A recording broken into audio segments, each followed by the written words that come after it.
Okay. All right. Okay, hi guys, how are you? Welcome to this video. My name is Laura from Pleiadian Healer, and I'm with Adam from Sugartree Truth once again. Hi, Hey, Adam. Laura.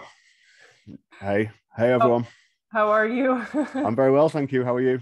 Good, good, good. So Excellent. nice to see you again. Nice to catch up again. Yeah, same. And today we wanted to talk about Avalon, which is quite interesting. So Adam's actually in England right now, and it seems he's been to a few of the sites, which is like Glastonbury and Cornwall and all of that. And you can talk about your own experiences with that too. But yeah, I think Avalon is a pretty fascinating history and tale, or a story in and of itself. So you said you had something to share. Yeah. Okay. So I've been sort of like looking at the research of the where the mythology and the history kind of meet together, and it's the round about the King Arthur kind of time. So we're talking about maybe 1500 years ago ish, when and this is like when there was kind of dragons knocking around and things like this. You know, it's all very like Harry Potter kind of world or something going on. When you look into the stories and the mythology and all this. So I've got some interesting things. What just things what jumped out from books and stuff. So what I'm going to share. So I'll just I'll do that now. Also, where I am. I think you just need to enable that one, Laura. But that's yeah. Okay. Yeah, cool. So yeah, where I am as well is the just in Lancashire. That's connected to Lancelot's Shire, so that's also the Red Rose County sort of thing, and so there's a lot of connections to this exact area. The Red Rose what? County. So you know, like the War of the Roses. Yeah, but that was Tudor. Yeah, New York. Okay. So it comes back to that, yeah. Oh, okay. There's a connection. Well, I think that's the crossover point when the sort of after the fall of Atlantis, and when we were firmly in this kind of world, if you will. Okay, so Avalon, you think was around the year 500 or 5, 6, 700? Because I thought it was around the year 1000-ish, or like right before all the kings from Scandinavia came to England and kind of became the king. If you know, that was like around 1000, supposedly. Right, yeah. Well, I have a definition of it. Okay. Which says that it's something like a different energetic. Bear with us. So it says, Avalon and Glastonbury are seen as different manifestations of the same place. So, is it possible that there could be two separate manifestations of the same place? That's one explanation. I thought maybe, you know, like it exists but not here, as it were.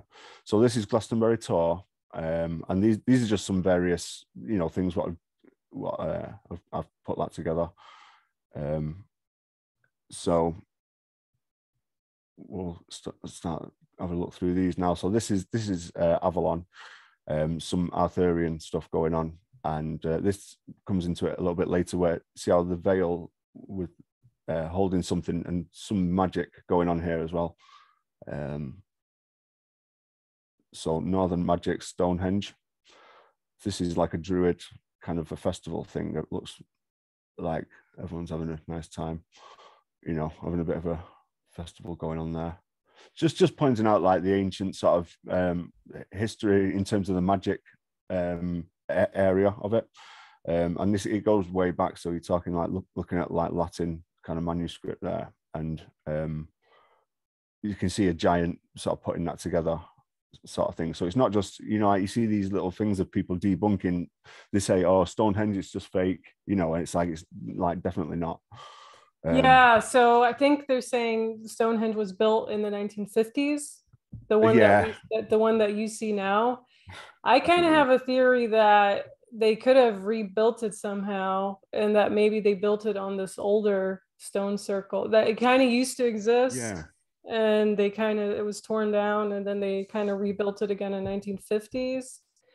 But there's something fishy with that story, because you do see these images where they're building it somehow in the Yeah, 19th. like a crane or something, and it's just putting it together. There could have been restoration work or something like that, maybe, but I think the actual site itself, what it reminded me of as well, a little bit Georgia Guidestone-ish. Oh yeah. You know, the way it's kind of just offset from the road, and then the shadows as well, because that would move with the sun, really, wouldn't it? So that could be some kind of bit of a mechanism of something. But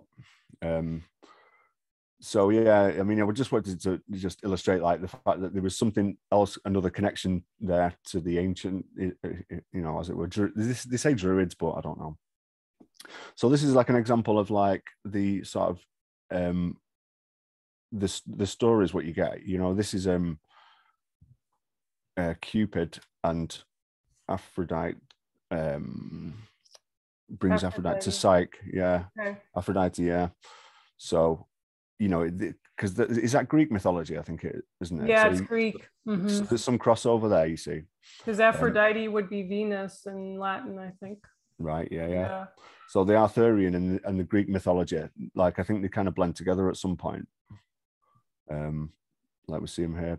You know, there's some. I don't know the exact story this is from, but there's something going on, like something like she's been tasked to put these in the, I don't know, something going on. Says that she's completed the task. So just wanted to show like an example of the illustrations and see if there was anything. So that's found where? This is from one of the old. They just like kind of sort of storybooks, stuff like that. But they're all the stories are really like classic kind of. Well, yeah, just Arthurian romance. It's almost like a genre in a way, like a mythology stories, sort of like from years ago, you know, things like this. So Arthur fights the seven-headed serpent, you know, like I say about like Harry Potter kind of things like that, you know, like mysterious kind of like fighting dragons and all this, you know, kind of exciting. Like if you was a kid, you would probably be really into it, you know, for example. But I'm just interested in, like, you look at the antiquities and all of this. It's just really kind of, I don't know, it's got a lot of charm. I kind of like it. So this is supposed to be Avalon, one of the only sort of renderings what you see. So this is like Arthur after he's been wounded, and so he's in Avalon now with all these healers. And what jumped out to me was the instrumentation here. So like playing harps and things. I wonder whether that could be some sort of, I don't know, doing something with the frequencies, possibly. We see the veils here as well, all the sort of tapestry. So who are those people around him? Does he say it?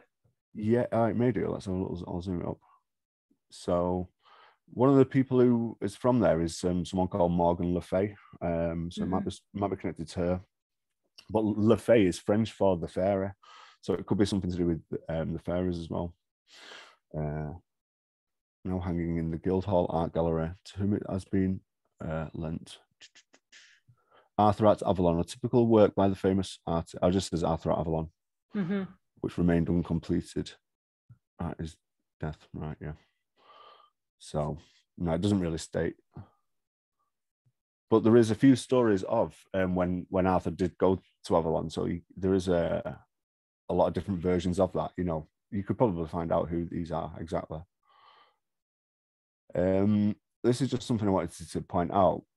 Like we were talking about on the last video about the people in Lemuria or Atlantis, how they might not have been made into male and female. It might have just been one type of a person, like a kind of an in the middle kind of a sex. Whereas with Arthurian romance, you see a lot of this courtship stuff, like getting pushed a lot. You know, like almost as if what it says to me is that they want in people's minds a lot. You know, this whole like thing of like courtship, chivalry, you know, like damsel in distress or whatever. You know, all this kind of these kind of stories. almost like it's a new concept, which is what I'm thinking it kind of was. You know, if we did get changed into male and female rather than just the single thing. This is just what I wanted to point out, kind of like making it a bit like, almost like silly in a way. It sort of says here, the ruins of Glastonbury Abbey where King Arthur and Queen Guinevere are buried. Well, that's just a fact, you know, it just says it there. Bear peaceful witness to 2,000 years of history, 2,000 years. Nearby, the healing waters of the Chalice Well are part of the mythology surrounding the Isle of Avalon. So that's where the Holy Grail was alleged to be, you know, kind of where it's alleged to be, yeah. I just wanted to point this out, see what you thought about. The Holy Grail was the Templars. Yeah, maybe. This is what I mean, and connected to Christ as well. Right. So how do the Templars tie into Avalon? Well, maybe whatever the Holy Grail. Okay, right? Yeah, maybe. Or what do you? Yeah. Well, I'm not sure. I mean, I've just been sort of. I've not gone too deep onto the Holy Grail story because it's like another one. We could probably do a full video just on the Holy Grail, to be honest. Yeah. That in itself is really deep, but again, this is sort of kind of building an idea of like the story kind of world surrounding it all. You know, it's all very sort of magical and mysterious and stuff. Excavations going on all the time. So, you know, they're saying that human remains are found. Obviously, that could be faked, but, you know, maybe it's not. I don't know. This is in Glastonbury Abbey area where Arthur was supposedly found, if you believe that. So do you want to talk about your impressions in Glastonbury because you went there? Yeah, definitely. So the tour is, in fact, you know what? We'll get to the slide of that. So we've got Glastonbury Abbey. I've not been to this, but the tour, yeah. I mean, I'm going back quite a few years. Yeah, maybe like I don't know, 15 years, something like that. And I wasn't really kind of like attuned to feeling things out like that, but I could definitely sense something to it, you know, even at that time. Yeah, it's hard to sort of define, but I do think there's something more to it, you know, like there's probably a buried church under the tour. All these Cistercian abbeys, they say that, well, Henry VIII just busted them all up and used all the bricks to rebuild the towns, blah, blah, blah. I don't believe that narrative, personally. And I think there's more to that bit of history, that time. So they're saying Henry VIII, which was around 1530. Yeah. So he destroyed all of that. All of these abbeys, yeah. They're all over. Oh, yeah, he did. He did because of the religion thing. That's what they say. I know. I question it though. Yeah. I think. So, what do you think happened? Someone else destroyed them? Yeah, some other way before that, because they sort of say, well, you know, they just fell to ruins, but why are they still ruins? Then why aren't they still, you know, breaking up? The kind of thing. How come they're still not being kind of destroyed in some way? Because they're really like solid things. You'd have to go really out your way to destroy it. It wouldn't just fall to pieces, you know, basically. Like I've been to another one, which they're absolutely, you know, huge, the scale of these things, you know. Oh, yeah, how was it when you were there? It was like massive. Yeah, well, that one, I didn't go to that one. I went to one called Fountains Abbey in Yorkshire, and it's just stunning. It's breathtaking. It's just so overwhelming, and you think this does not go back to like what 800 years or something like that. What they say, no way. There's just no way. And this, well, it was just been built by sort of stonemasons and stuff. No chance. Like, you think it's older? Yeah, way older. And you can see here, like this doorway, how it's kind of been filled in. I think that this sort of would change the resonance of the structures for some other reason. Well, I don't know what that was, but you see that a lot, like a lot of doorways filled in. You know, like so. Okay. And you said it resembles the one in Cornwall. Cornwall. No, that's a different one. That's a church. That's an abbey. The scale of that is huge. So a person would be like that kind of size, really small. Whereas the church in Somerset, that's just a normal church, but it's the exact same. I've got a couple of pictures of that coming up. So again, what we're seeing, a bit more romanticism, like courtship kind of stuff going on. Just love the illustrations. They're just quite charming, I think. So it says here, I just wanted to throw this one in because the first known map of Atlantis published in 1665. So it's halfway between America and Africa. So I don't know. I just thought that it's I think there's definitely a connection between the war between Atlantis and Lemuria and Avalon. There's something to it because all of the sort of ensuing kind of history is all about like, oh, such a battle with such a body and all of this. And it's like, I think if that original war didn't happen, then there wouldn't be, the world wouldn't be how it is now, basically, something like that anyway. So this is the tour. So yeah, so I've been to this. I think there's more, there's a structure under there, you know what I mean? And they've just left it covered. So you see the chalice well there, that's where the Holy Grail supposedly is. That's the abbey, what we've just seen. And this is the tour. So I've been to this part, the island of Glastonbury. So I'm thinking that it could have, so Glastonbury and Avalon are manifestations of the same place, some people say. So that makes me think that referring to it as the island of Glastonbury, it's like the island of Avalon or the Isle of Avalon. I've got two theories. What I've heard is one, it used to be all flooded and just the tops of the, let's say, like the tour and all this was showing. So it looked like islands. And then the waters receded over time, and then you can see it's valleys now, things like that. Is one explanation. Or the other one was that it could have been like a floating island, I thought, maybe. Because, I mean, they do exist to some extent, and there is a kind of a mechanism to make that happen, but I don't know enough about it. They're just possible explanations why it's referred to as an island when it's clearly like just an area, you know. So Glastonbury and Stonehenge, we just looked it up before. It's around 39 to 45 miles from each other, so it's pretty close.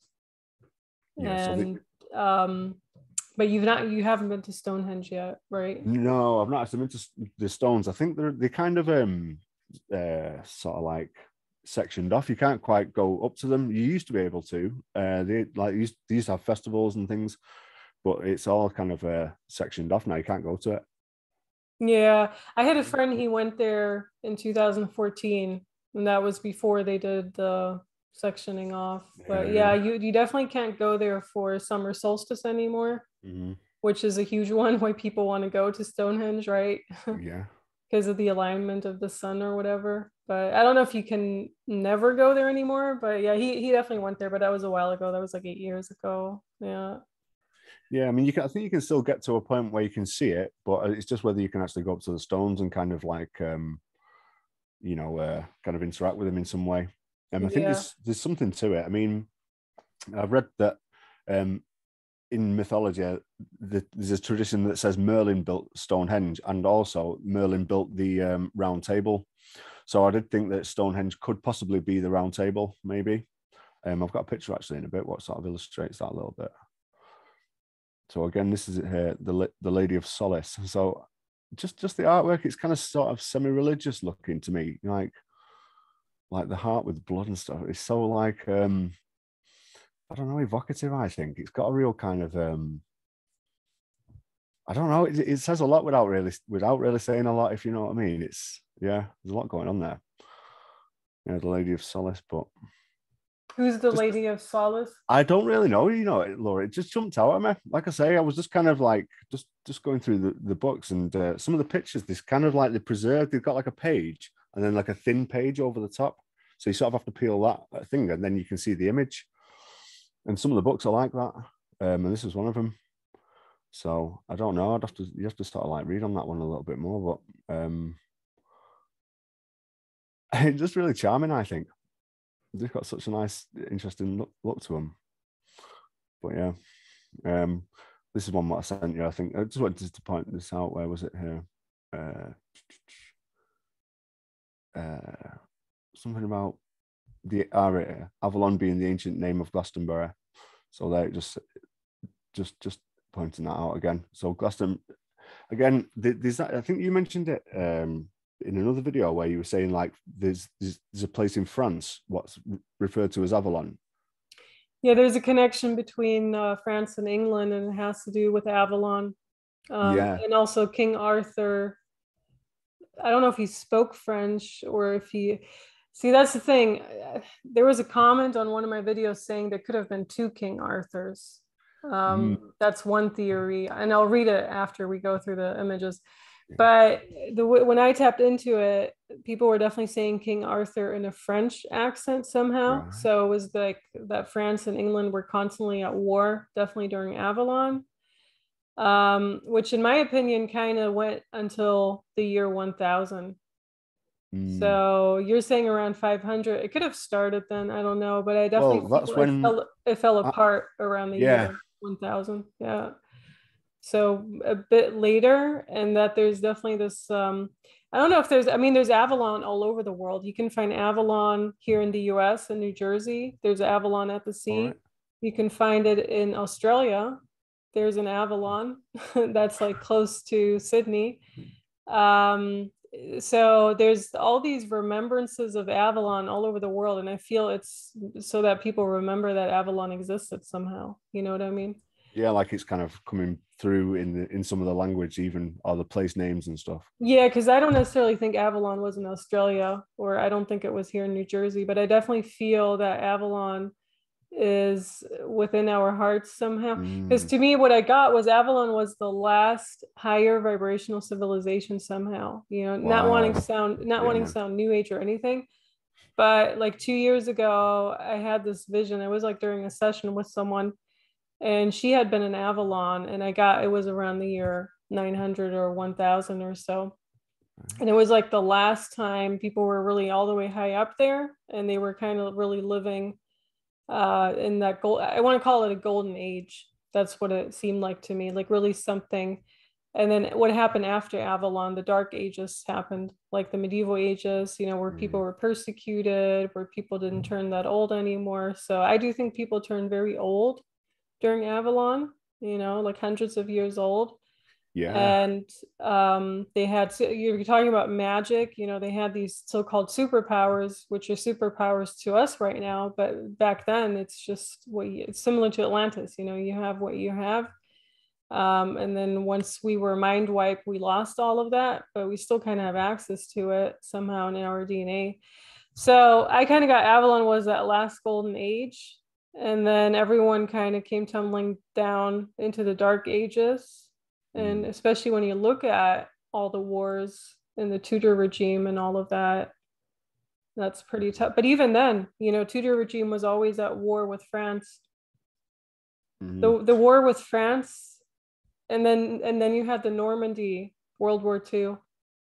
Well, yeah, exactly. That's kind of a more recent sort of history, isn't it, as well? Yeah, but it carries over in the energy of the land, because they've always been at war. And so what I got with Avalon is that King Arthur was somehow both in England and France, and there was definitely a war between both. But I don't know if back then they were together, like land wise, so it was easier.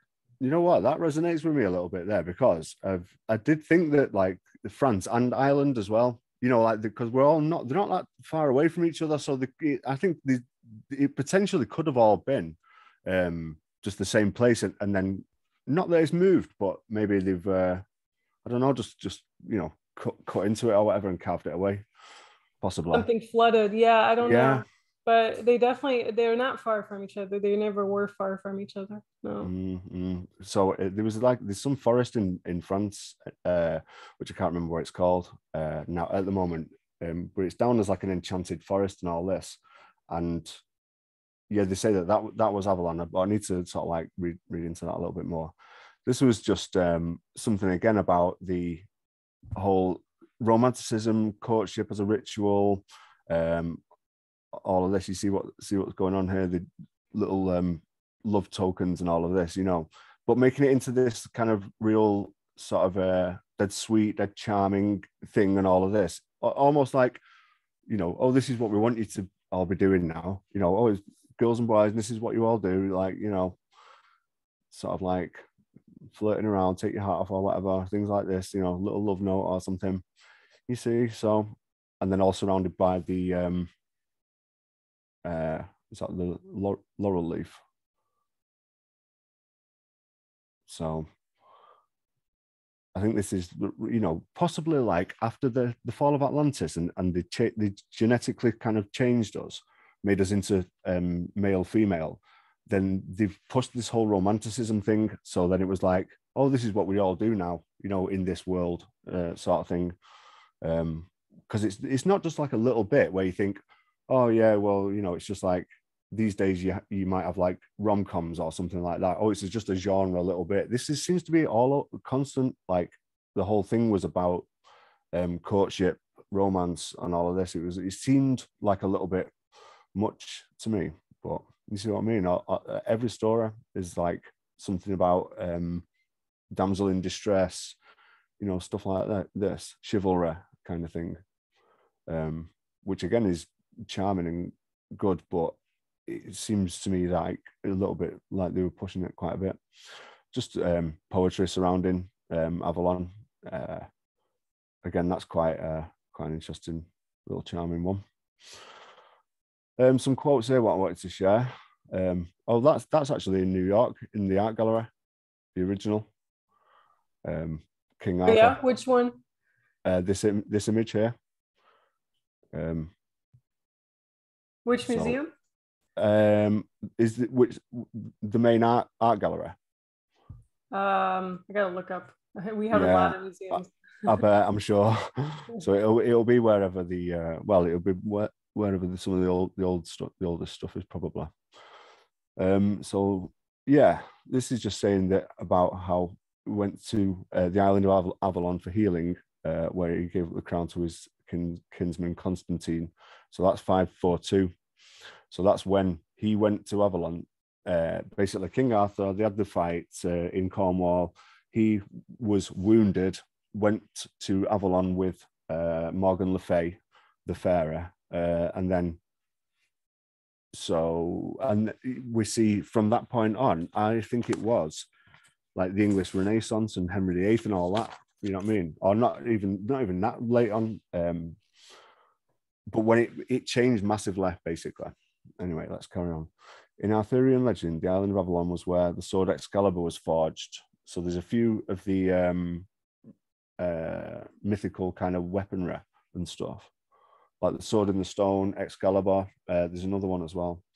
The home of the enchantress, Morgan Le Fay, French for the fairy. Yeah, it was a magical island famous for its beautiful apples. Island of apples. That's another word for it. Apples comes up a lot. Some legends tell that King Arthur was taken there to die. So I don't believe he was taken there to die. I think he was taken there. See, it says wounded, taken there for healing. So that's not to die. That's to, you know, to recover. This gives a fuller account of Arthur's retirement to Avalon, described as an Isle of the Blessed in the distant seas. Its name literally means the place of apples. Place of apples.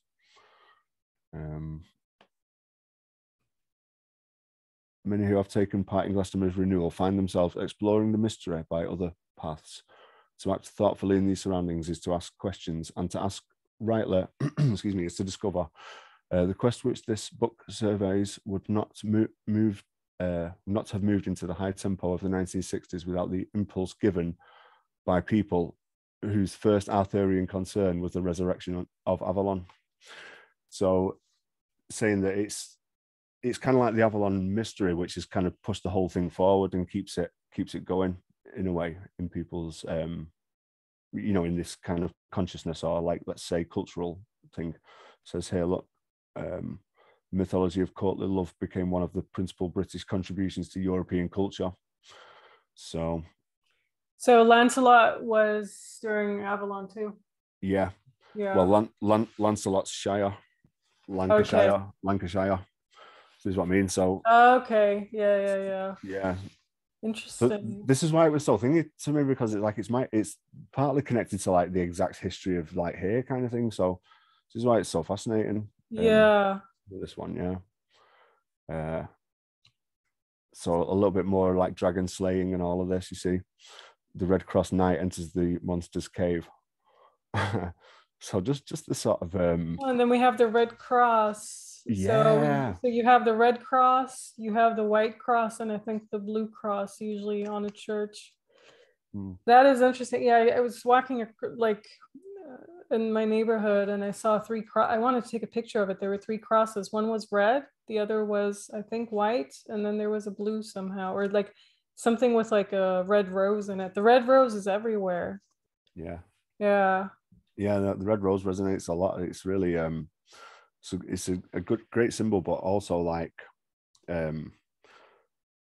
just the fact that like the War of the Roses, it's just it's kind of, yeah, it's like a real important symbol I take from it. But So what do you think the rose symbolizes? well, the classic one again, it's the love and romance, but then also it could be because you know, although it's beautiful, it can hurt you with the thorns. So you know, there's that aspect of it as well. Mm-hmm. So Yeah. So do you think it symbolizes the heart somehow? Yeah, it's a connection there. Yeah, definitely. It could be in the sort of the what do you call that thing, that Fibonacci kind of thing of it, maybe. Aha, right. So this is the round table, the classic image, what you see. And if you look at these people going around serving and then look at the scale of the people. So to me, they look like smaller, or these look like giants. And if that was the case, and we see the horseshoe within the horseshoe, that's the same as Stonehenge. So you see where I'm going with this one. So that they say Merlin built the Stonehenge and he built the round table. So I'm thinking it could be the same place, maybe. I'd have to look into the exact how many kind of legs there would be for these chairs, for example. But I don't know, it's possible. That's what it says to me. And then the fact that you've got the 2 sizes of people, unless they're like children sort of serving food or something, but I don't think they would be. I mean, how many people are at the round table? 12 or 13? Well, yeah, is the 12 here? So that's like Jesus and his disciples. Could be as well, yeah. Or something. I mean, or a metaphor or something from it, you know, like, yeah. Okay, interesting. Definitely, yeah. So that's just a comparison what I thought could be happening. Right, here's this church thing. So in Somerset and Cornwall, right, you never ever see this where 2 are the same, you know, in terms of like the amount of combinations what you could have here with like you know, amount of windows and the frequency and stuff like that. Because I looked up in this other book what I've got about sort of church steeples and stuff. The other one's Cornwall, and then it said it was twinned with one in Somerset. So I thought, well, I mean, if Avalon supposedly was Glastonbury, and Arthur's final battle where he got mortally wounded and then taken to Avalon was in Cornwall, I don't know. I think it's too much of a coincidence where it'd have the exact same church and there'd not be some kind of, I don't know, energetic resonance of something going on here where it's the same, you know, because of the amount of detail what could be on those churches, and it's the exact same. It's too much of a coincidence for me, that. So Somerset is close to Glastonbury? Yeah, Somerset's the overall place. So Glastonbury is within Somerset. Okay. And Cornwall is closer to Wales. Cornwall, yeah, it's nearer to Devon, Wales. It's still in England, but just on the edge. Just so people have an idea of how far it is from each other, like 4, 5, 6 hours by car. You don't know, or like something like that. yeah, it's pretty far, Yeah, right? Yeah. oh yeah, it's a trek, yeah. So you have these two twin churches in different locations. Yeah, and you would never see this. This is the rarest thing ever. It'd be like finding two flowers the same, or do you know, something like that. Yeah, they look like the same church for sure. Yeah, exactly. So I mean, I just think that's a bit of too much of a coincidence. So what do you think? So what do you think the significance is? I'm not sure, you know, Laura. I'm just noticing like that again. It's like another connection, which is just slightly made me kind of just pay notice to it. I just thought, because it's such a rare thing, and because they're so beautiful anyway, the old church buildings, to have two the exact same, I don't know, and then to have that Avalon connection with the King Arthur thing as well. I don't know. To me, it just seemed like a bit too much like there could be something good going on there. So this is just an example of like, so it says a 19th century reconstruction of the 1755 Lisbon earthquake, a triple catastrophe of an earthquake, fire, and tsunami. So that's not a very good day for Lisbon. Yeah, 55. So I was thinking, if that scale of stuff can happen, and then it happened to Stonehenge, this is, you know, and this is probably why it's all busted up and broken up and stuff.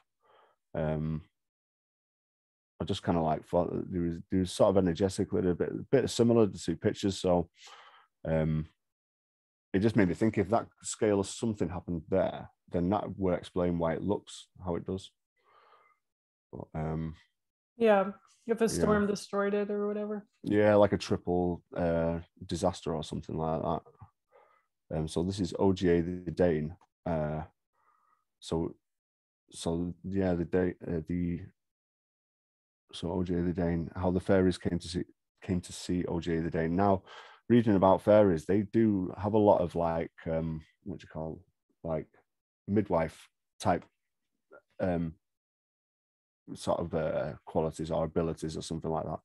They often like get asked by human people to help with little babies, kind of thing, or they used to anyway.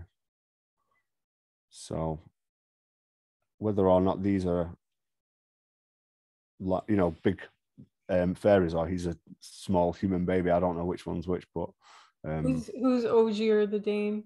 He's I did have a little bit of writing about him actually. Again, he's another person. He's probably based on a real person, or could just be purely fictional. Is he Danish? Yeah, there is some crossover there. Okay. Because the first kings around the year 1000 in England, they came from Denmark. Yeah, that sounded familiar. Scandinavia. Like the what year are you talking there? You're going back to like I think it was 1000 something. 900, 1000. When you look at like the first few official kings in England, it's all based kind of off of the Viking saga. Well, that's it. That's kind of my heritage, that really. I mean, the true sort of Celtic British are the Welsh, really, in the sense that like the Anglo-Saxons and the you just said, like, then the like the Danes and stuff like that. So the European, probably why you like dark hair and stuff. You know what I mean? So I think it probably come from those neck of the woods. Yeah, there's a connection between like the Denmark and the British and all. Yeah, I don't. Yeah. And just in Europe in general, as I say, though, this is what you get when you look into the Holy Grail, the chalice well. So that's the exact well. I don't know whether they say that it kind of it's actually in there. I'm not sure. Chalice well at Glastonbury, reputedly the resting place of the Holy Grail. So reputably, it's in there. So it just be. So where's that's in Glastonbury? Yeah, Somerset. Yeah. Somerset. So I just again, I just that found an area. article on the kings. It's the first king of England was Athelstan, who first controlled the whole area that would form the Kingdom of England. And his sister had married the Viking ruler or of the Northumbrians. So like Okay. Viking, Anglo-Saxon, Saxon. Is that roughly around about year 1000? No, it seems to be like even 800 something. Okay, right. It's hard to get a date. Like And some even also, go yeah. to 700 something. But And yeah. this because then when it crosses over to mythology, you can trace kind of like the family lines of it to an extent, but then it does kind of cross over into whether or not these are sort of just stories and it's made up, or whether or not. But it seems to me like they've done it on purpose. It blurred the things together, like the stories and the reality kind of thing. So like there was battles and there was wars and all this, but it was only after the significant war, the Lemuria Atlantis one. Like once that happened and we got made into two, like that's when it all just, well, we've got to this stage now and we can kind of, make a conscious decision to reverse it. But it was just, I think it was just a really weird time and interesting though and exciting and stuff. So Una Saved by the Wood Folk. So again, getting into like folklore and stuff. We see like these really interesting little kind of nature people or whatever you would call them, sort of wood folk, yeah, kind of halfway between tree people or something, but they seem like helpful. She seems like lost, a little bit of distress going on, but these like sort of helping her out and leading her by the hand a little bit. This reminds me, I don't have a screenshot of it, but there's this British artist called Christy Mitchell, and she has she's like a photographer, so she has over the past 10 plus years or so, she accumulated photographs of this, like, actually I can show it to you. Let me just grab it real quick and you can just continue with yeah, no. So it's just the forms what we see here. It's like using leaves for hair and branches and things. Just really interesting looking. Also, I think it might be connected to Pan a little bit as well. You see these flutes and pipes and things. Got some horns there. So could be a little bit devilish, but maybe in a nice way. I don't know. Okay, so it's called the Wonderland series. Oh, yeah. I'll show you a picture. Do you want me to stop the share, make the screen a bit bigger? No. Hold on. Well, actually, you could, yeah. Maybe just real quick. Yeah. Okay, so she would have these. Oh, wow. And there's like this here, the wood nymph. Yeah. Can you see it? Yeah, she's like there's like a European story that goes with long it. blonde hair. I think the last dance of the flowers, this is what she calls it. And she just has like all these stories. I think some are even connected to Avalon somehow, now that I'm kind of sensing it, definitely. Oh yeah, this is the same stuff. Yeah, I think it's coming from the same place. Yeah, so that's what I'm saying. She's British. I forgot where in England she's from, but she worked on this series for like 7 something years. It's very hard to show the camera. This is like a huge picture. Hold on. This is like a bit smaller. Gamlen's daughter of a waking dream. Gamlen, I don't know if Gamlen is related to Avalon. Do you know there's so many? Wow, yeah, that's a stunning Gamlen's daughter. All right, yeah. The way it's written, it sounds like it could be related, Yeah, the faraway tree. It's just like beautiful. Yeah.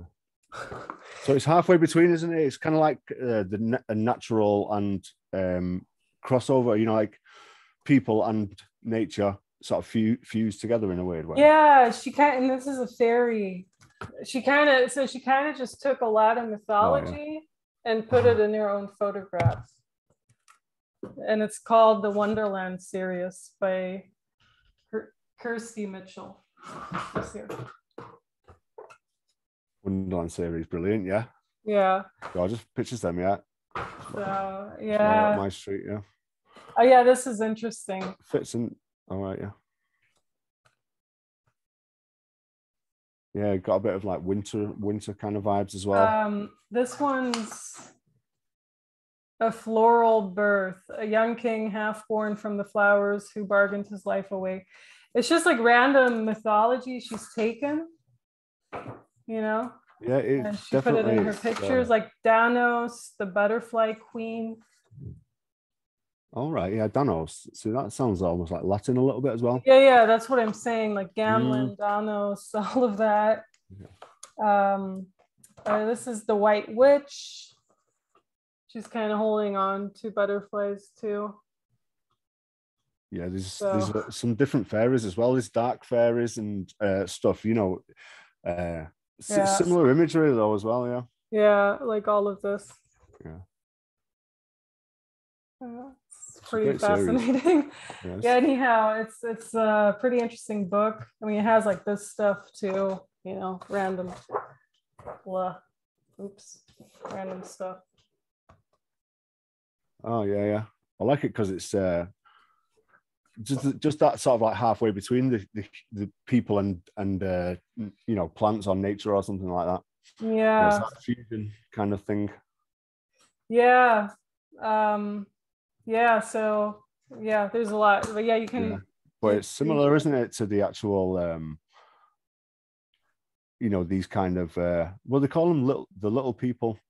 Yeah, I feel she has some illustrations with, you know, there's, I don't know how many hundreds of pictures she took, but the book is full. It's pretty thick. So yeah, the Wonderland series, I'll check that out. Maybe might be able to find it online. But so there's a little bit of musical stuff going on here as well. It seems to be playing like flutes or pipes or something. A little bit, maybe like panpipes, maybe. I think there's something to that, like the wood people, excuse me, and playing pipes and stuff, or flutes. So this is like an idea what I've sort of observed, just sort of like looking at art and looking at the forms and kind of putting things together. It appears to be that there's some kind of I don't know, crossover to do with veils and objects possibly putting out fields, to do with either crossing over to somewhere else from somewhere, or maybe like flight or something. And when you see the carvings of the angels with like veils over the faces and stuff, like so perfect and beautiful, like there's just I don't think that they were carved by hand. I think something happened. Obviously I don't know what it was, but I just think that because this was a depiction of Avalon, so to me it looks like somebody kind of crossing over to Avalon, you know, like from here, sort of holding the thing, you getting veiled, and then energy changes somehow. I don't know exactly fully, but and this brings us on to so the end of the dragon, and this is the end of the images, but it's like I was wondering whether it could be the Red Cross, the Saint George, you know, because of the George and Dragon thing connection. So I thought it was Arthur and Guinevere, but it might not be. But again, classic mythology, like fighting the, you know, kills the dragon, gets the girl, like perfect. You know, what's not to love? Like, it's great, but you know, I wonder whether or not, you know, some dragon energy might actually be good, and it's just trying to turn us away from it, maybe. Or I don't know, to be honest. Again, it's just like the illustration. That the cross reminds me of the Templars, though. Yeah. So do you think it could be a manipulation then, or something? So I'm looking at my notes here. It seems like Avalon kind of spilt over into France. And the Templar Knights were somehow involved in Avalon too. I kind of think, have you heard about the theory that Great Britain, when you take apart Britain, it means eye of something, it's a Hebrew word, eye of the covenant. Okay. Have you heard of that? I heard you mention it the other day. AIN, yeah.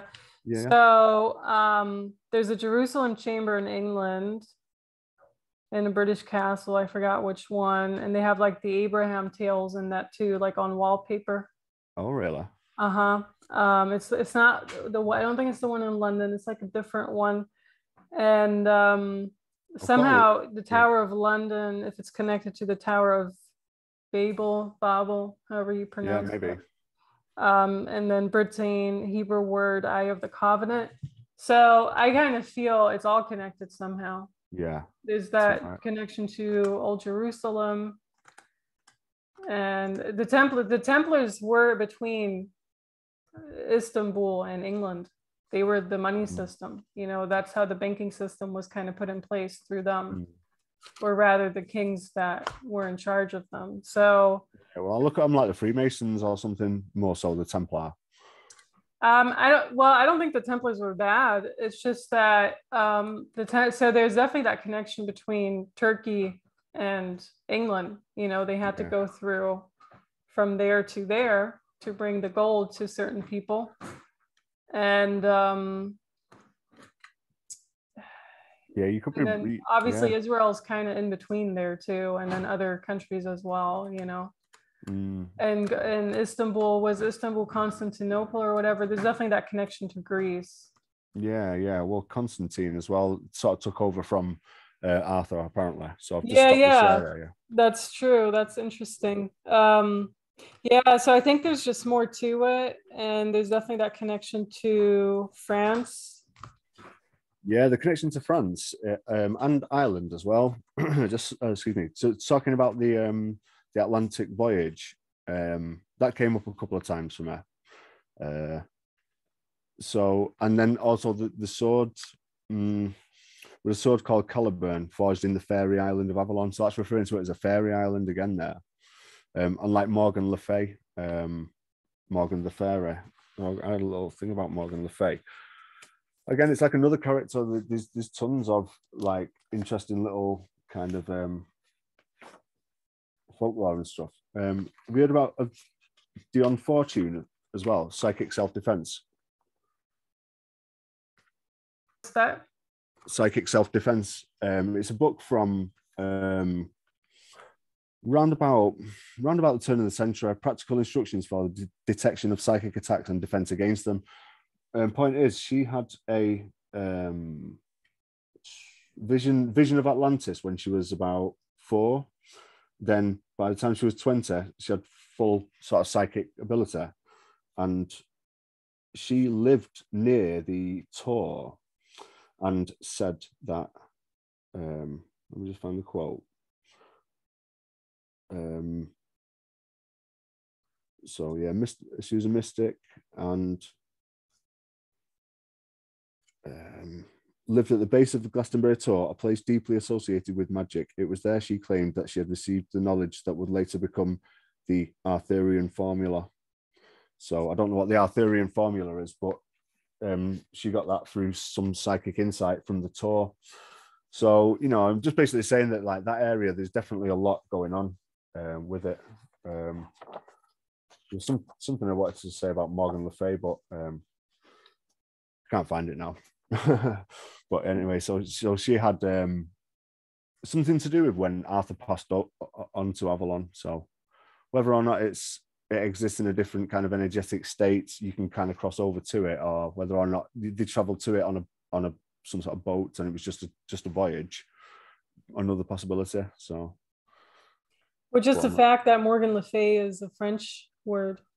Yeah, but Fay again, well, it's like fairy. It's like sort of short for fairy. So, but it's the French word for fairy.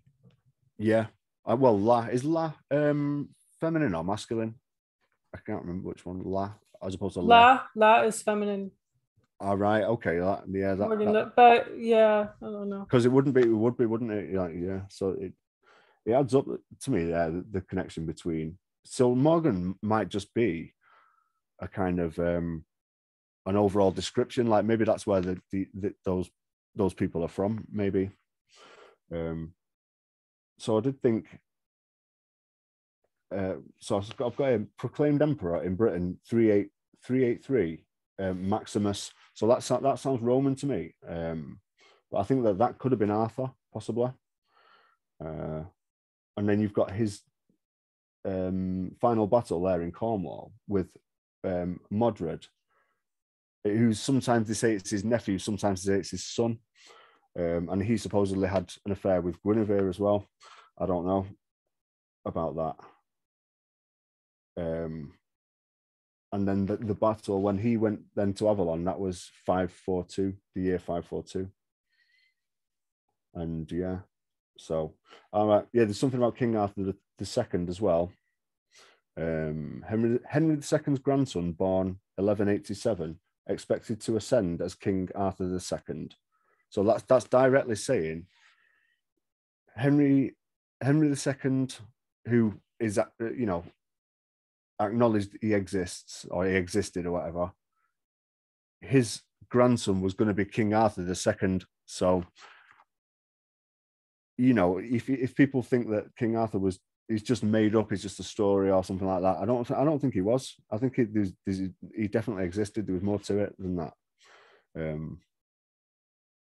So he was killed by his own uncle.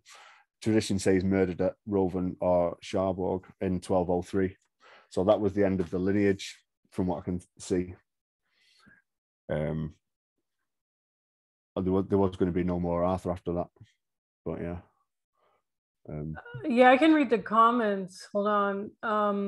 Someone left on my one video. So the comment goes like this: around here, it's the Isle of Avalon, which is Glastonbury. However, the Glastonbury story was busted centuries ago. There is an amazing tour there with the church tower, which we kind of went through, right? Yeah. And many myths and stories. Allegedly, Arthur and Guinevere are buried at Glastonbury Abbey, but there's very little evidence to support that. There were two Arthurs, and that is proven by documents. According to other literature, Arthur is actually buried in a small church in Wales. Oddly, right. Oddly, Charlie Boy the King went there to celebrate Arthur's birthday during the 2020 pandemic or whatever. There is a druid, D-R-U-I-D, who lives Druid who lives locally, and he seems to know all the stories and truths. And a few miles up the road between me and Glastonbury is a small village called Priddy, Priddy. Oh yeah, Priddy, yeah. Where there were tin mines owned by Joseph of Arimathea. Joseph of Arimathea. Arimathea, yeah. Yeah, he's mentioned in the Bible, isn't he? I think. Yeah. There's even a song about when Jesus came to Priddy. The whole area is wrapped in myths. Are they true? Some probably are, but there are a lot of people with vested interests in keeping Glastonbury a tourist center. It's also very, very new agey, about as new agey as you can get. I did hear that. That's very new agey. Yeah. Yeah, it is. There is but new agey, again, it's like they've just weaponized that whole concept. It's like, there's not just two options, religion or new age. You know what I mean? There is, people can find their own spirituality and their own path and stuff. It's, there isn't just, oh yes, I'm a new ager, or yes, I'm a Christian. Like, no. Like, I think that whole approach is like a bit dumb, really. But yeah. But this is interesting that there could have been. So this is just a comment, that there could have been two Arthurs. Yeah, that's interesting. That would make sense, because maybe there was like this French Arthur and then the other Arthur. I don't know. Yeah, I mean, they were saying like he was also, he could have been like a very well-known warrior or something, like as opposed to a king. Like he wasn't a king, he was just very, very high up, at the time. But but then also it's like all of the warring, like, oh, you know, Rome was invading, Crete was invading, this, that, you know. I think why is human nature all this stuff about invading and conquering and killing everybody? Like, that came with the fall of Atlantis, I think, and the whole making us into the duality, one versus the other. You know, like even with becoming men and women, I think, like, as well. You know, the whole idea of two, everything's two. You know, so you know they have to arm themselves in case they get attacked by them, kind of thing, and then, you know, by building up arms, you're just building up, you know, the potential to have a war, and then that's what happened, you know, I think, probably. But yeah. Yeah, I personally think everything's connected. I think that definitely there's this Hebrew connection in Britain. And I think it definitely has to do with the Templars, because they were always between that and Israel and Istanbul or whatever. And the trade lines and stuff. Yeah. Well, they brought the banking system to people, basically. Yeah. I mean, sure, you can call it Masonic, whatever, but the Templars were a huge part of that. The banking system was put in place in that way. And they were also, that's why they were also robbed.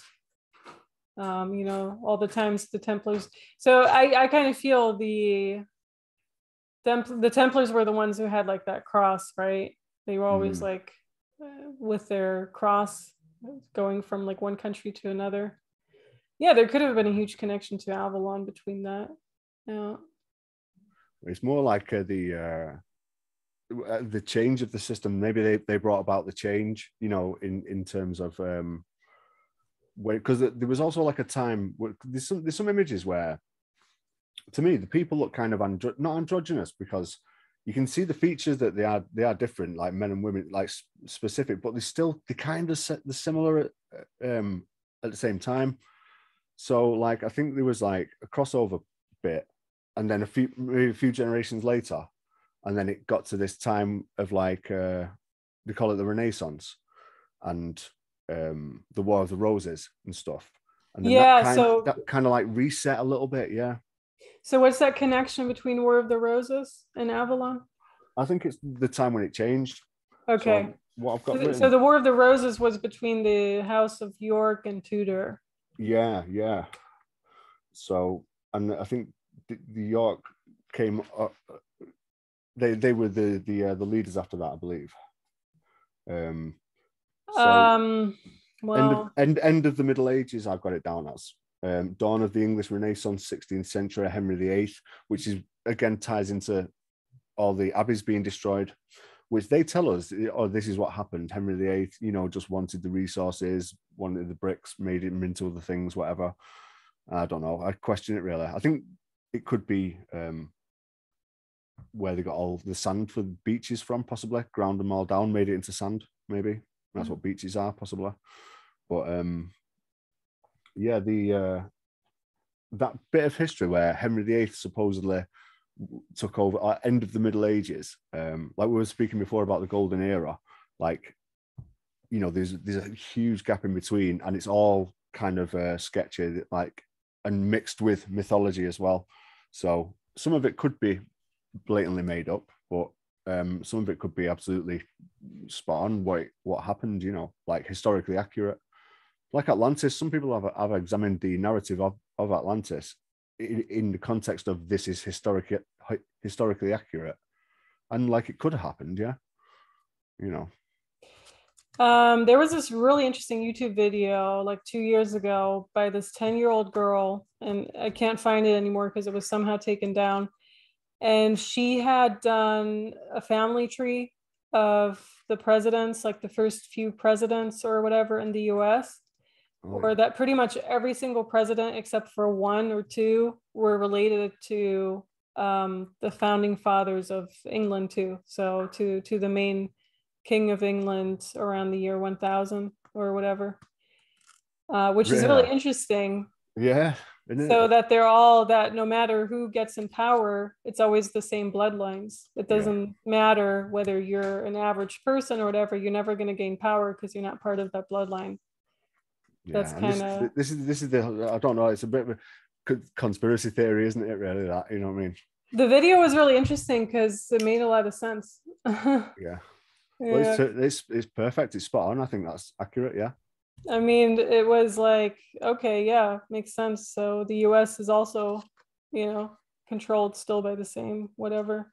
Yeah, definitely. I mean, and this is it, by making divide all the time, like even the British and the US were, there's a lot of like history there of like conflicts and stuff, and but that's, you know, it's not in our nature to do that, is it? It's just sort of what we've been told. Oh, this is history where everyone's against everyone and everyone has to fight all the time, and you just sort of think like, right, yeah.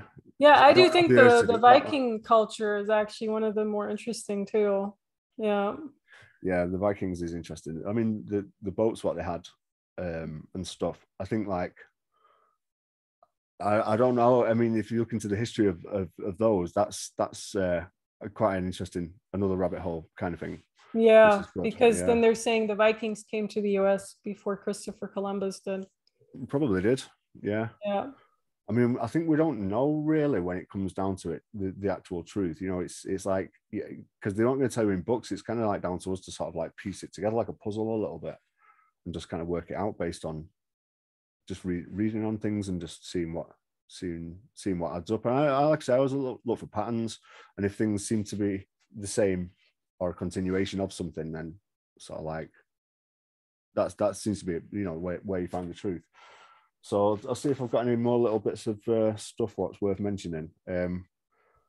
So yeah, there's the mix between English, Irish, and French. Like there's clear things suggesting that Ireland was Avalon, England was Avalon, France was Avalon. So, and because they're so geographically kind of close to each other, I think they could be, maybe they were all joined together at one point, and that could be that maybe. And they all hate each other now. Not really. I mean, like I say, I mean, some Irish don't like the English at all. yeah, but that's because of the Northern Ireland and this Northern and Southern thing, because like they're part of the EU still, Southern Ireland, but then Northern Ireland's not. So because of Brexit and everything, so it's like that's the rivalry. So in a way, Britain has created that, yeah, or England, I should say. But you know, I mean, so yeah, like there is bits of beef there and stuff like that, but I don't think it's too deeply ingrained. I don't think people generally are. But again, that's put there by them, isn't it, to sort of like make more division, sort of break. Well, if you want to analyze the language too, so English, Dutch, German are in the same language branch, and Scandinavia is the one that's right next to it, related to it. So like as with a different alphabet and stuff and different kind of sounds. So the overall branch, somehow Scandinavian languages like Swedish, even Icelandic, Danish. I don't know about Finnish, but like definitely Swedish and Danish. They're very similar to English and German and Dutch. And English, German, Dutch are the closest related to each other. I wonder why English became the dominant one then. That's yeah, and then when you hear Dutch, it somehow sounds like a mix between German and English. Yeah, in Brussels, they kind of like half speak French and half speak Dutch. So yeah, Flemish. Yeah. It's a form of Dutch. Yeah. Yeah, and that kind of causes conflict again. It's just another thing to kind of put people against each other, really. Like, oh, we're slightly different from you, so we must have to fight then. You know, it's like, right. You know what I mean? It's just classic, isn't it? It's how they do it, and how they sort of weave society sort of together in that way. But this is what I mean. I think with enough people who are switched on, it kind of turn it all around, I think, the situation. Well, can you understand the Irish language? The original? Yeah, Gaelic.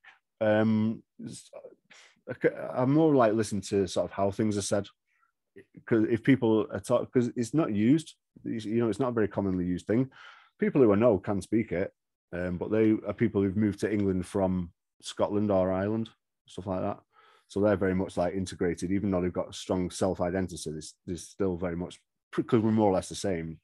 So everyone just mixes, really, not a problem, you know. Same with Welsh as well, because because I think if you're looking at true Celtic British prior to the sort of European invasions and stuff, that they are the true people, remaining culture kind of thing, and they've got their own language, which has got its own sort of alphabet and sounds and all this, which I can't speak that at all. And there's a lot when in the Arthurian traditions, like saying, oh, in Welsh this is called that, in Welsh this is called, you know, like, so I think the two things are quite heavily connected. Like Wales is very sort of there's a lot of magical sort of places and things like that around there, a lot of castles and things and interesting stuff, caves as well and things, you know, because it's like quite coastal, like the loads of really nice beaches and things here in Wales. It's good. Yeah, you have a lot of sheep too. I remember that. Yeah, my one friend went to Wales and she posted like a lot of sheep. She's there for like one semester, and I supposedly you can surf in Wales. Yeah, I think so, and Cornwall as well. I think you can. Yeah, I had no idea. She brought her surfboard. Right, yeah, nice. Yeah. Yeah, she was from Florida doing an exchange semester in Wales. Yeah. Oh, that's cool. I think she liked it. It was good. But yeah, anyhow, we're good, like a good hour and 10 minutes in. Oh, cool. So, yeah, well, I think we've covered loads there. That's great. I think, but there's still more to explore, so we should return to the topic. But yeah, no, it's great chat. Nice speaking with you, Laura, and we'll call it a day then.